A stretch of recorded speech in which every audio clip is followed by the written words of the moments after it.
সময়ের সঙ্গে পেশার পরিবর্তন হচ্ছে। একটা সময় কিন্তু আমরা স্বপ্ন দেখতাম শুধু ডাক্তার, ইঞ্জিনিয়ার, অ্যাডভোকেট, ব্যারিস্টার হবে। এখন কিন্তু কন্টেন্ট ক্রিয়েটিং একটা পেশা হয়ে গেছে। কিন্তু ওই যে বললেন না যে সমাজে চলতে গেলে অনেক কিছু মাথায় নেওয়া যায় না, আবার অনেক খরচও। এখন আপনাদের যেটা সন্তানও আছে, কিন্তু আমাদের সমাজ তো আবার এই যে আপনারা কন্টেন্ট বানাচ্ছেন, অনেকে তো এটাকে নেগেটিভলি বলে যে বউ ব্যবসা করছে। হ্যাঁ, এটাকে তারা অন্যভাবে নেগেটিভভাবে প্রেজেন্ট করতে চায় বা এস্টাবলিশ করে আর কি। এই ব্যাপারে ওনাদের জন্য কোনো উত্তর আছে কিনা? না, আমাদের এই ক্ষেত্রে কারোর জন্য কোনো উত্তর নেই। আসলে আমরা ওভাবে নেগেটিভ কমেন্টগুলো আমরা দেখিও না।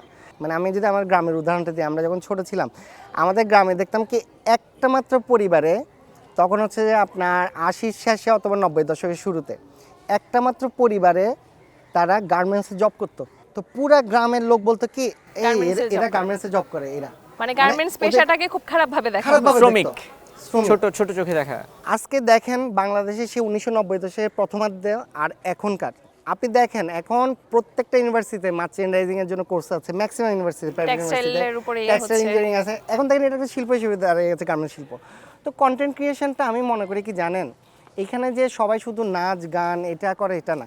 আপনি ধরেন ভালো ছবি আঁকতে পারেন, আপনি সেই ছবি আঁকাটা জাস্ট আপনার চেহারাও দেখানোর দরকার নাই, ছবি আঁকাটা যদি আপনি করে ইউটিউবের চ্যানেলে দেন, দেখবেন এখান থেকে আপনার মাসে 30-40-50 হাজার টাকা চলে আসে। লাইক আমি যখন আমার গোলুজ রিভিউর ভিডিও করতাম, ওটা তো রেসিপি দেখায়, ওখানে তো ব্যবসার প্রশ্নই আসে না।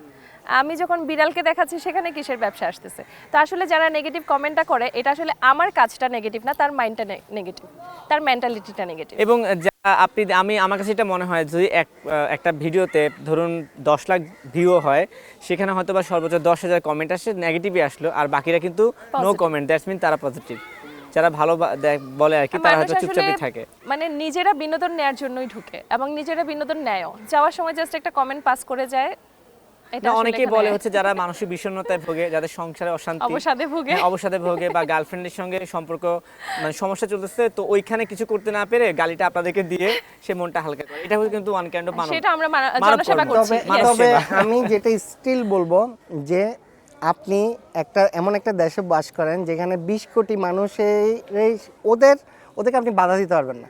যার যেটা মতামত সে দিবে, পজিটিভও থাকবে, নেগেটিভও থাকবে। এখন নেগেটিভ থেকে যদি আপনার মনে হয় না এখান থেকে আমার কিছু নেওয়া দরকার, সেটা আপনি নেবেন। আর যদি মনে করেন যে আমার দরকার নাই, এটা আপনি জাস্ট ইগনোর করবেন। আপনার যেটা কাজ আপনি সেটা করে যাবেন।